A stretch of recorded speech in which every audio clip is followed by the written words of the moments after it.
Batman issue 66, Tom King writing with Jorge Fornes on the art. So that's an artist name I've not seen before on Batman.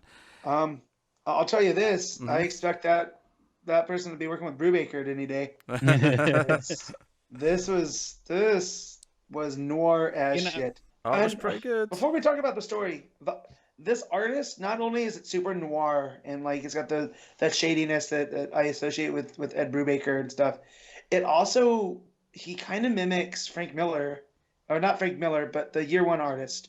Um, I mean, literally, there's a page that's actually that scene from year one. yeah, yeah. but it looks like that page. Like you can tell it's not a copy, but the style, and it's not the style that goes through the entire book, because then when it bounces back out to the questioning parts, Yeah, those are super it bright. They're all these Yeah, white I, yeah, I, backgrounds. I want to give a particular shout out to Dave Stewart, the colorist, yeah, because oh man, like that I think it's like the second page where it cuts back and it's all all the reds and oranges, mm, compared to the cold whites that we have in yeah, the questioning parts. It's like oh man, Yeah, those stuffs are just gorgeous. and even a lot of the other stuff at night in the other scenes when she's talking about them, it's mainly purples and blues Purples and and then greens later on. greens, yeah. yeah, So it's this issue is another Nightmare issue. We're back to that after the crossover, and we have Selena being questioned by the question, and yeah, that it's basically a question about why she left Bruce at the altar, and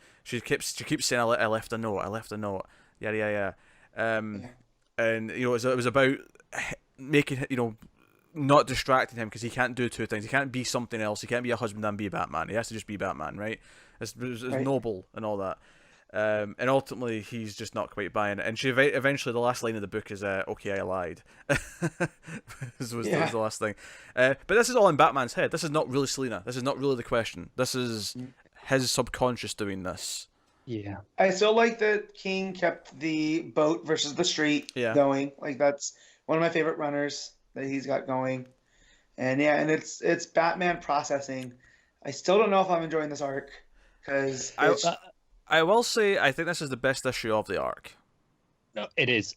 But my problem yeah, is a lot of it. I'm like, it feels redundant being in Batman's head. Like this is a conversation he needs to be having with Selena, right? Mm. right. And I think that's the point is because he's feeling like he can be two things, right? He can be the Bat and Batman, and by that I mean that's her Bat, you Yeah. know.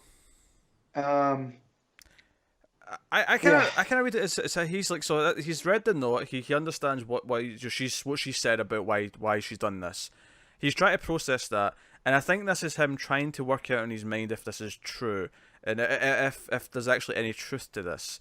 Is this a cheap excuse? Does he believe her? And I think that's kind of the point at the end when she says, "Okay, I lied." I think that's him eventually realizing he doesn't believe that's the real reason. right. Yeah. See, I think that is the point, but it feels like a weird realization to only just be having here now. Mm. I don't know. Maybe this is just me. This one, Well, it doesn't again, it's feel like nightmares, so it's in. yeah, it's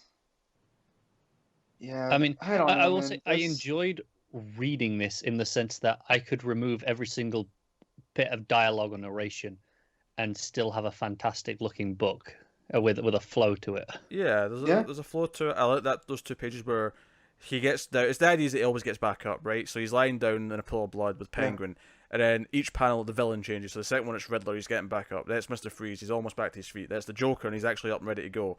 And then he walks forward, and it sort of goes back the way where it goes Joker, Freeze, Riddler, Penguin on the second page. Just subtle little touches like that. It's a really well drawn book. Everything with Selena kind of being interviewed. Talk about the first time they kind of worked together, where she double crossed Two Face to help Batman catch him, and that was kind of and she had the older costume and all that. It's just a really pretty book. It feels like it has the most point out of any of the Nightmare issues so far.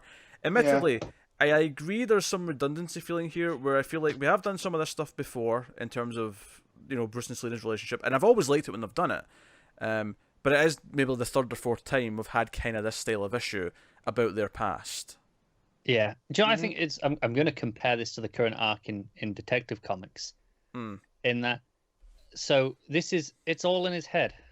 And that was it's all the machine stuff. I'm like But this had this as an issue with this actually being Selena could have had real weight. It could have been a fantastic, but it's undercut by the fact that it's not real, and knowing that actually takes away from it. But is it any less real to Bruce? Because it's him going through his head. This is his nightmare. Is her thinking he's weak, and that's why she took off. You know, not knowing that has anything to do with Bane and his machinations, and that's the real reason that she took off. It's because of him. He's not strong enough for her. You know, because we know that Selena didn't really want to leave. You know, she went and set up this life for her over in California, where she's doing all that in the solo series. You know, so I think this works better because this is his ideal of what Selena is, and then it goes haywire, and that's why it's a nightmare. Yeah, I get it. I think this arc might be a bit of a lost cause in that. You know, there's very little it can do at this point where I feel like, okay, it has weight to it now. Whereas I feel like, you know, we've spent the first 3 issues just bollocksing around. And this one's trying, but like I said, for me, it feels undercut by it being... Well, because I feel like this... Because we know something big's happened in 75, right? And all of the big issues have been about Bruce and Selena. So I'm wondering if this is building... the start of the event, isn't it? That we should be getting an announcement about relatively soon. Yeah, because this is 66 and it's double shipping, so that's... Yeah, it'll be relatively... It'll be later 9, this year. So that's 3 months away. Yeah, we'll probably hear about it at one of the cons. Yeah, I would think so. Yeah, 3 to 4 months, depending on the shipping schedule. You know what I mean? So... No, I mean, I think this is the best issue of the arc so far. I liked it. I mean, we completed the art extensively, and the colouring. There is some feelings of redundancy here. There's definitely some feelings of like, okay, I still think that, like Connor says, this arc still feels kind of like a lost cause. That's it. I mean, if the rest of them are all at least this good, then it might actually kind of even out. This, at the very least, you know, this is the most readable of all the issues so far. Yeah. Where it left off at, I hadn't been on a higher point with King's Batman, with right before this arc started. Yeah. With Gordon going to smash the bat signal, and because Bruce is finally snapped, and you know, and then now we get this, and now this is what, you know, 3-4 months later after that. This arc's been kind of frustrating. It reminds me of 0 Year on Snyder's run, where it just kind of interrupted the whole thing, and it feels kind of like this is shorter, but then it had the crossover in the middle as well, so it's kind of extended out a little bit. So I don't know. We'll see how it goes. But I mean, this was definitely the best one of the bunch, so keep that in mind. Rating, Matt. Yeah, I'm gonna get 7.5. Like the art really carries it. The rest of the story, even though like you can make a lot more of it, it's just I'm tired. Connor? Yeah, with that in mind, this is maybe the only one so far that didn't leave me angry at the end of it, or frustrated. So, and I really like the art. It's an improvement. You know, I complimented one of the Janin issue and then the Gurad's issue, you know, stuff a lot on the art. The art's been good mostly, to be fair to these books. I think this might be my favorite of the arc so far. So I'll give it a 6.